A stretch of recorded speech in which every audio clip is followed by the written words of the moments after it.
Assalamualaikum warahmatullahi wabarakatuh. Hello everyone. How are you today? I hope that you are doing good, doing great. Please stay healthy and please stay at home. So we are from Group 4. The members are me, Dini Rizky, as the moderator and the second speaker. Then we have Anggun as the first speaker and Amron as the last speaker. So we are here. We are going to discuss with all of you about identifying a research problem. So before we conducting a research, we also need to know about the research problem. Then, without any further ado, let's move to Anggun as the first speaker. Good morning everyone, I'm Anggun Citra Anggraini, and here I would like to share my material today. It's about identify research problem. First of all, what is research problem and why is it important? Research problems are the educational issues, controversies, or concerns that guide the need for conducting our studies. As you know, identifying problem one of the most challenging aspects of conducting research, isn't it? Here are good research problems can be found in our educational setting, such as the disruption caused by atheist students in classrooms, the increase in violence on college campus, the lack of parental involvement in schools for students with challenging behavior. So, all of the example is educational settings, like students, classrooms, campus, schools. Do you get it?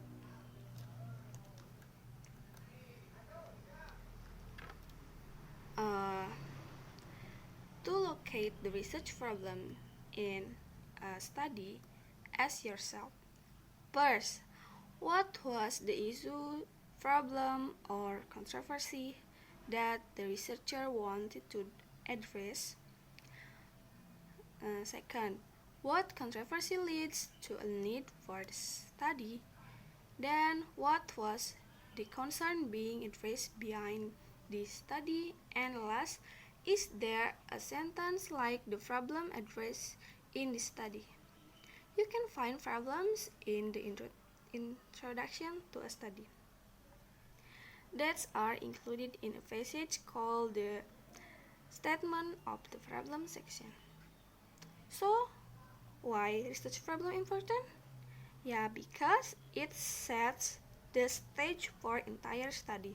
Without knowing the research problem, readers do not know why the study is important and why they should read the study. Do you get the point?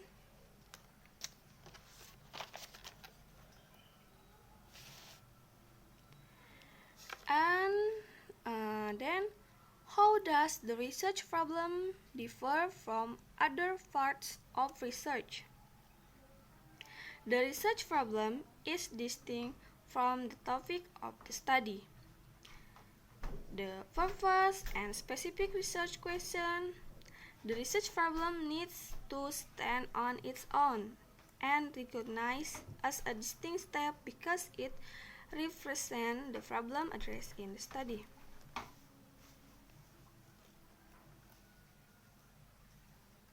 For the example,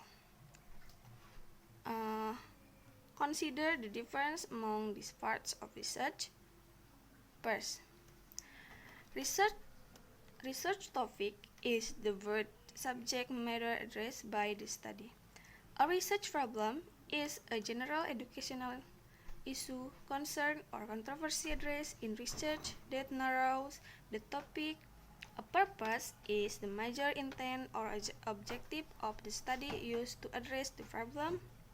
and research question narrow the purpose into specific questions that the researcher would like answered or inserted in the study.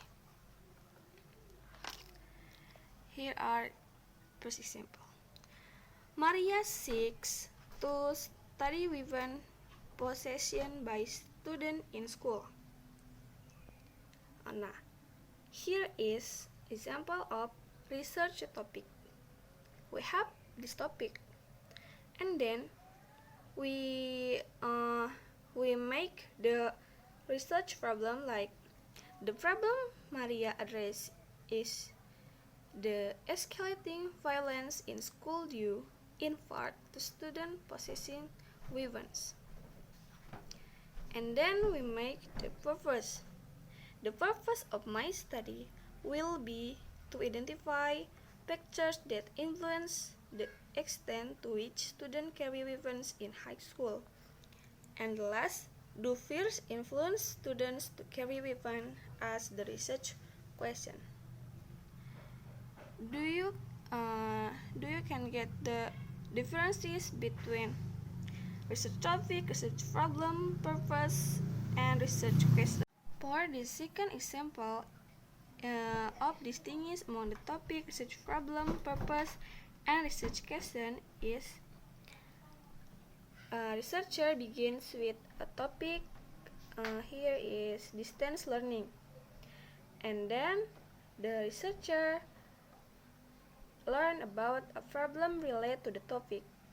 So the problem is lack of students in distance education classes, and then the researchers formulates the problem into a statement of intent or purpose statement. So the purpose is to study why students do not attend distance education classes at a community college. And then the researcher examining this statement requires that our investigator narrow that intent to specific question. So the research question is, does the use of website technology in the classroom deter students from enrolling in a distance education class? So these parts of research is started in general to specific. Here are third example. Because some of us make a common error to stating research problem as the purpose of the study or as the research question. So here the example. For full model, the researcher intends to identify the research problem but instead present it as a purpose statement. The purpose of the study is to examine the education of women in third world countries. And then in verb model, a revision of it is a research problem.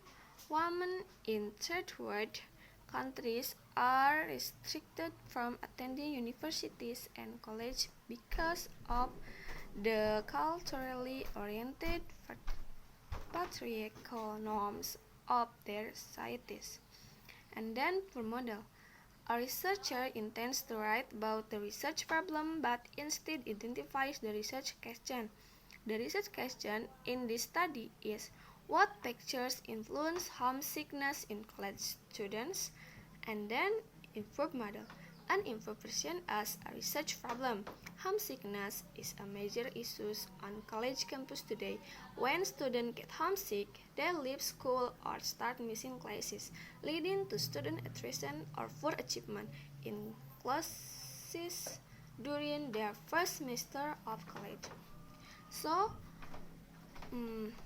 the part of research are different from one another, but they still have a relate. Do you get the point? Okay, that's all for me. I think as you design and conduct study, make sure that you are clear about the distinction among the topic, research problem, purpose, and your question. That's all for me. Thank you. Okay, so here I would like to discuss with all of you about two things. The first thing is criteria for deciding whether a problem can and should be researched. So before you conducting a research, you start to search a problem, and you should also consider whether your problem can and should be researched. So actually there is three important things. Sorry, you need to consider before you conducting a research or before you choose your own topic. The first one is, can you gain access to people and sites? So actually this is important because when you want to conducting a research, you should make sure that you can access to people that you need to interview or you need to meet or you need to access for your research. Then the sites also the place that you're going to visit in order to complete your research. So the second is, can you find time, locate resources and use yourself? So actually this is also important, and I will explain to you later on the next slide.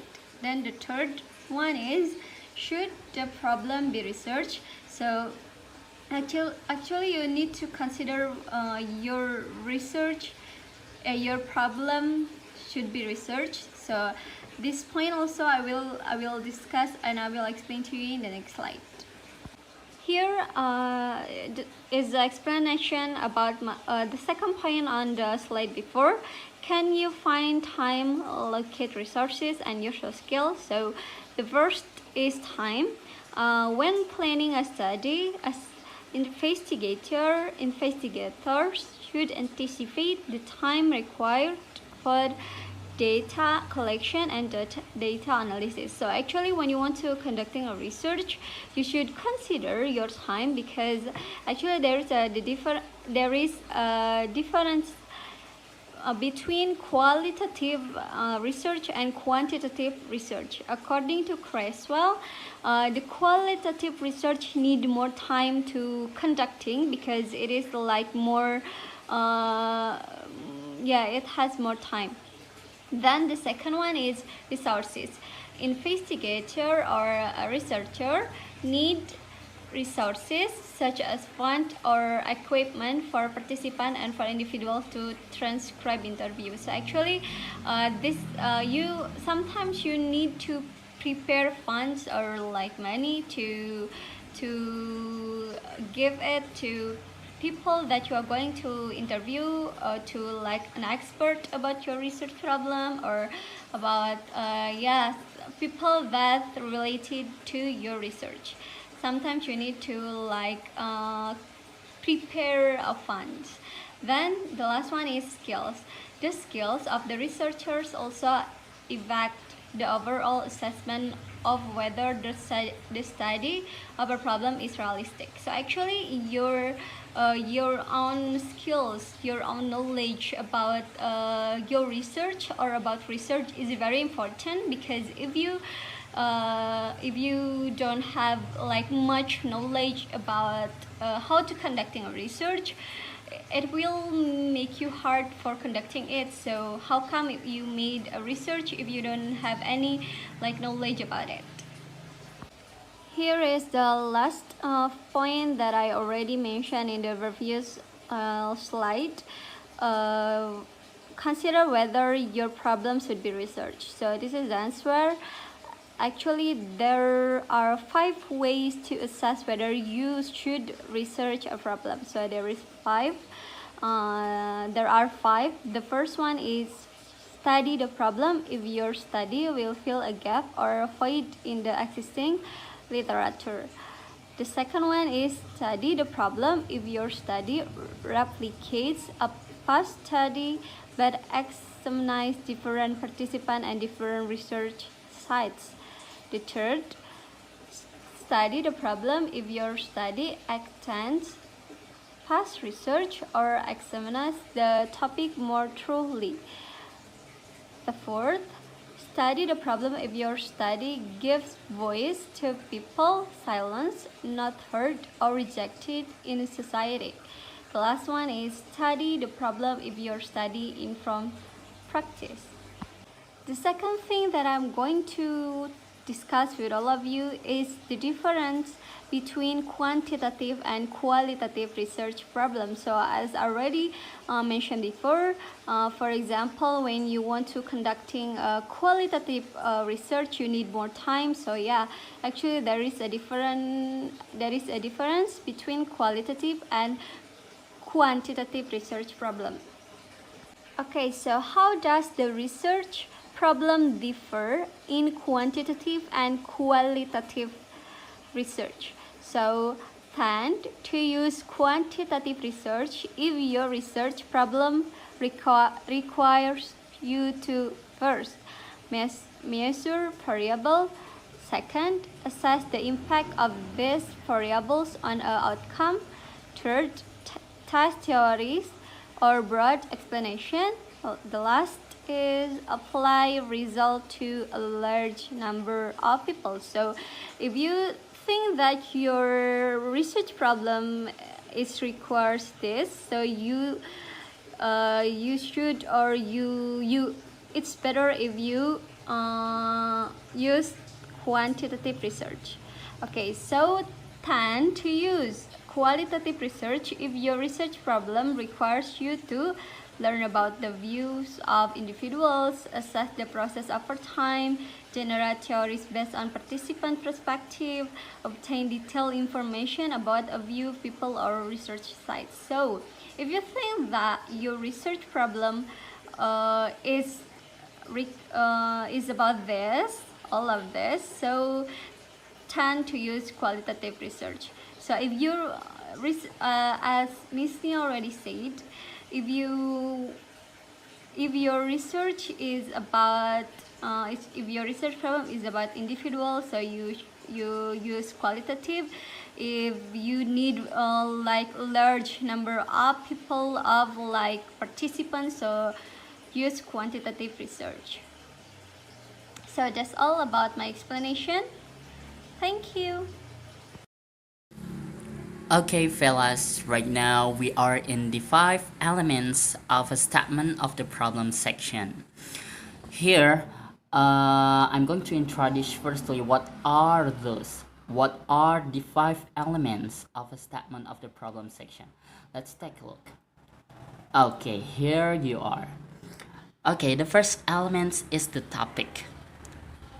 Don't worry that I'm going to make it explain it deeply after I mention all these 5 elements. Okay, and then the second element is the research problem, and then the third is the justification of the importance of the problem as found in the past research and in practice. And then the fourth is the deficiencies in our existing knowledge about the problem. And then the 5 is the audiences that will get benefit from a study of the problem. Okay, we'll take a look deeply to the first element. Yeah, topic, research topic. What is it? An educational topic is the broad subject matter that a researcher wishes to address in a study and that creates initial interest for the reader. The authors is into the study with general ideas that most readers can understand. For sure, we have to pay attention to the topic while we are state our problem in the research. Okay, remember that when we are writing a statement of the problem, we should write the general ideas of our topics. Yeah, for example here, okay, the impact of mandate standardized testing on minority students. Okay, so here is the general topic of the research. One of the original reasons for the introduction of mandate standardized tests was reduce the effects of patronage and tribute open educational opportunities and a range of occupations to a wider population of students. Yeah. However, blah blah blah blah blah. Okay, here is how we are write the general ideas for our topic. Yeah. So in every sentence here, uh, in sentence, yeah, in a topic, in writing a topic, and then in its sentence, we call it a narrative hook. Yeah. So a narrative hook might include one or more of the following types of information. Yeah. So the general ideas here, yeah, in every sentence, while we are write a topic, yeah, it should be convinced or include some this point. Yeah. The first point is statistical data. Yeah. For example, more than 50 percent of the adult population experiences depression today. And then the second point is a provocative question. Yeah. Why are school policies that ban smoking in high schools not being enforced? And then the third is a clear need for research. Yeah. And then the fourth is the intent or purpose of the study. Yeah. So here are we called them as a narrative hook. Yeah. Okay. Come back to slide again. Okay. The second element is the research problem. Research problem is an educational issue, concern, or controversy that the researcher investigates. Others may present it as a single sentence or as a couple of short sentences. So justifying a research problem means presenting reasons for the importance of studying in the issue or concern. While we write a research problem here, we are maybe allowed to write the research problem in a sentence. Yeah, as they say in the book, authors may present it as a single sentence or as a couple of short sentences. Yeah. So while we are write the research problem, it should be some sentences or just short sentences. For example, here, since the late 1970s, a single-child policy has been implemented by the Chinese government to control the largest population in the world. Selective abortion to choose a boy could inevitably skew the Chinese gender distribution and is clearly prohibited by the government. As a result, although boys were valued higher than girls in traditional Chinese culture, many parents eventually have a girl as their single child. Yeah. This research problem is about the Chinese policy toward single child families. Yeah. Okay, the third element we have a justification of the importance of the problem as found in the past research and in practice. So here, this justification occurs in several paragraphs in an introduction, yeah, which you provide evidence to document the need to study the problem. So justification here means we justify our research problem, yeah, and presenting reasons for the importance of studying the issue or concern. So we just provide reasons, yeah, reasons for the importance of studying the issue of or concern.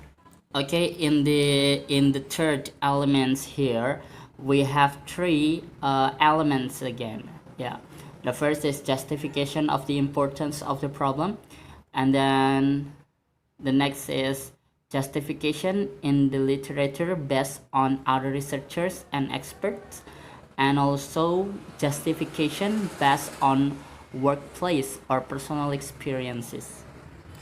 And it is sure when we justify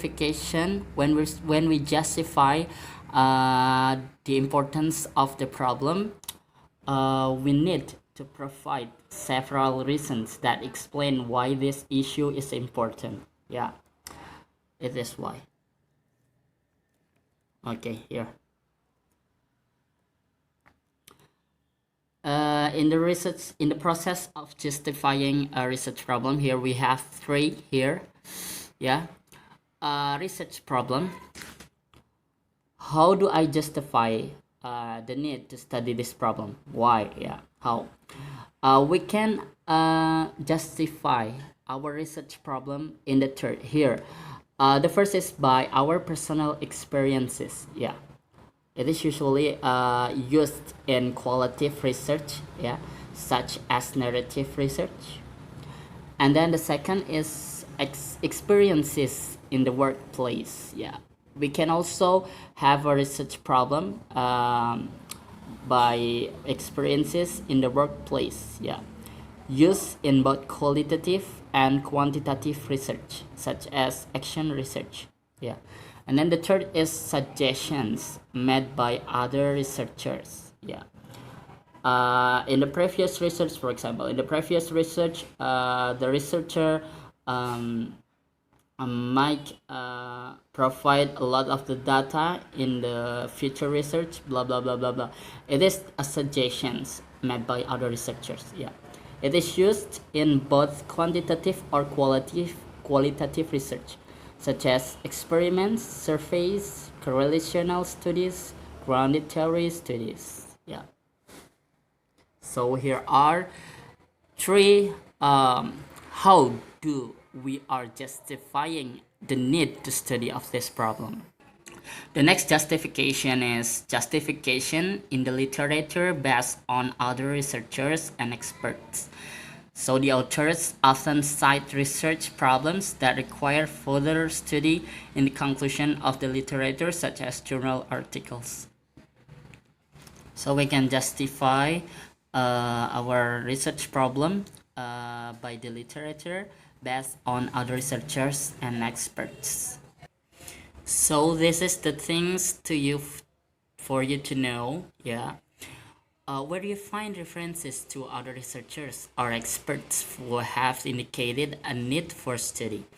Often, authors of a conference paper, yeah, we can find the authors of conference papers, yeah, and also research synthesis, and we can find in encyclopedias that report the latest research, such as the Encyclopedia of Educational Research.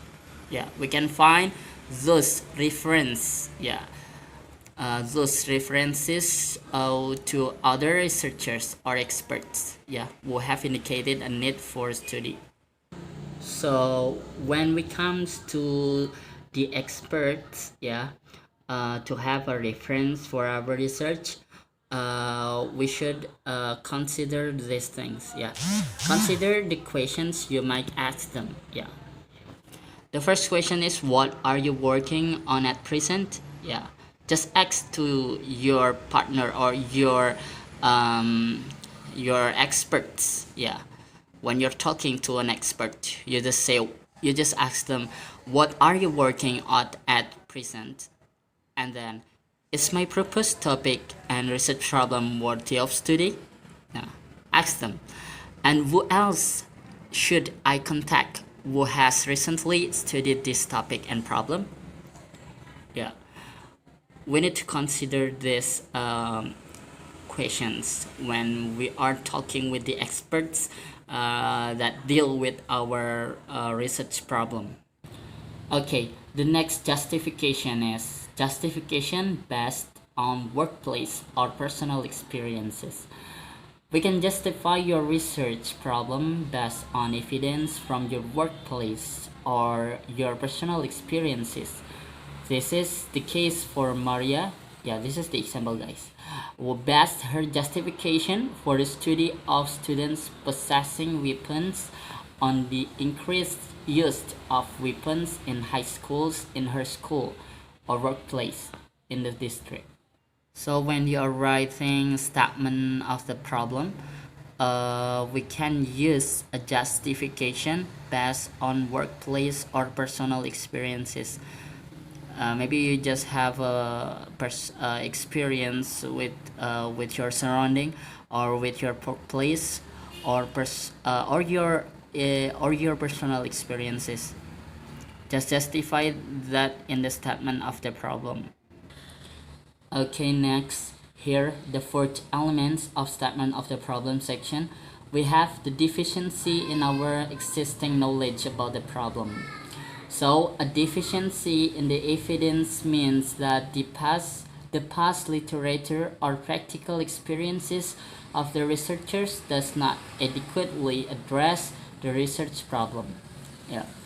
For example, a deficiency in the research may require a need to extend the research, replicate a study, explore a topic, lift the voices of marginalized people, or add to practice.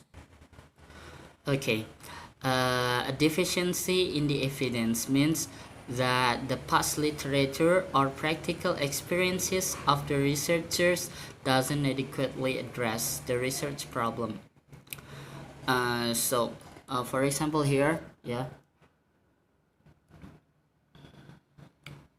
in the following examples, yeah, a researcher indicates weaknesses in the past research. Yeah.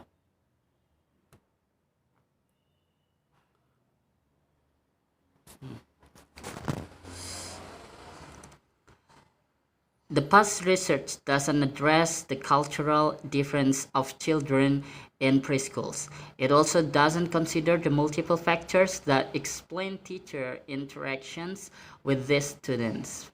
From observing preschools, the need further exists to better understand how teachers interact with preschool children from different cultures. This is the way the researchers indicates weaknesses in the past research, then reflects on personal experiences. It's personal experiences here means the author's personal experiences. Yeah.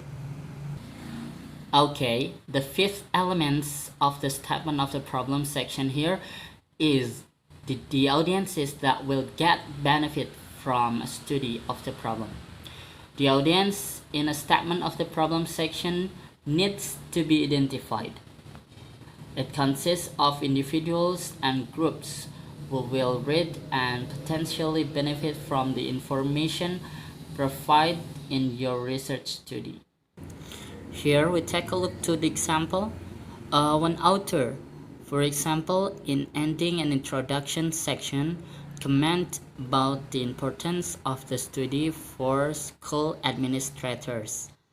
By exploring the need for athletic trainers in high schools, school administrator can identify potential issues that arise when trainers are not present, and coaches can better understand the circumstances in which trainers are most needed at athletic events.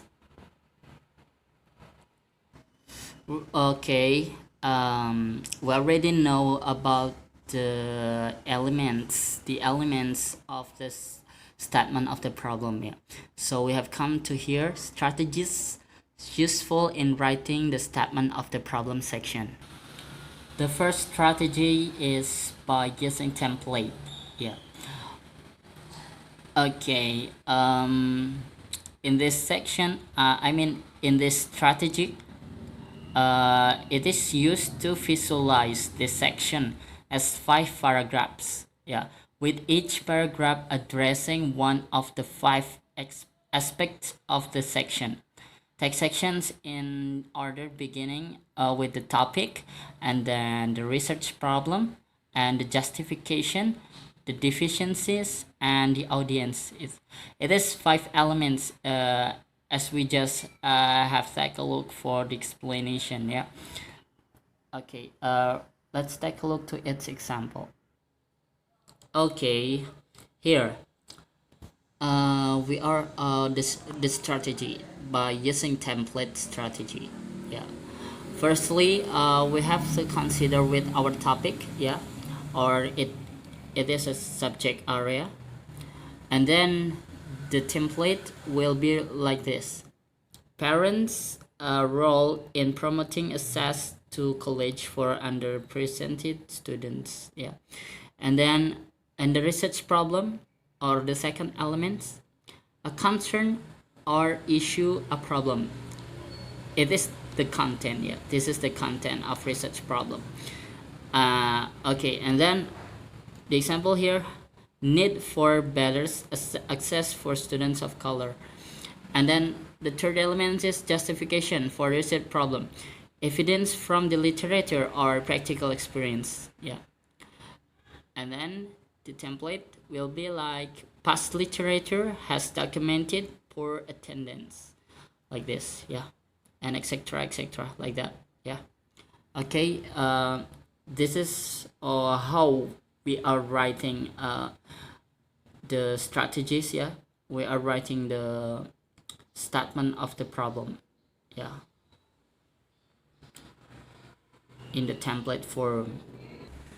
Okay, the other strategy in write the statement of the problem is by using frequent reference to the literature throughout this introductory passage. Yeah.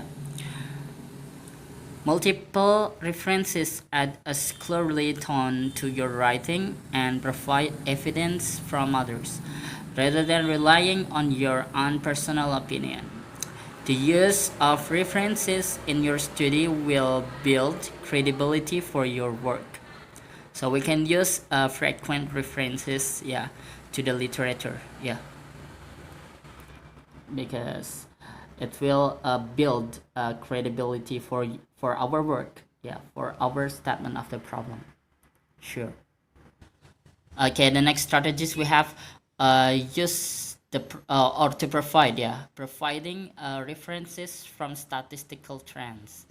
Yeah, using statistical, such as how many teenagers smoke, how many individuals are HIV positive.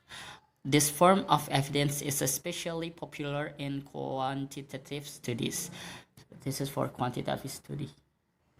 And then the last is using quotes from participants in a study or from notes obtained from observing participants to begin your statement of the problem introduction.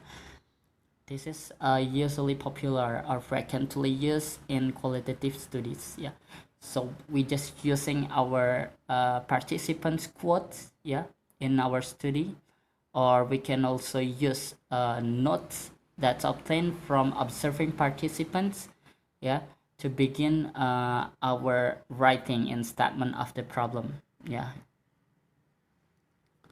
Okay. Okay, maybe that's all my presentation. That's all our presentation. Our fourth group. Yeah. Thank you very much for your cooperation. Wassalamualaikum warahmatullahi wabarakatuh.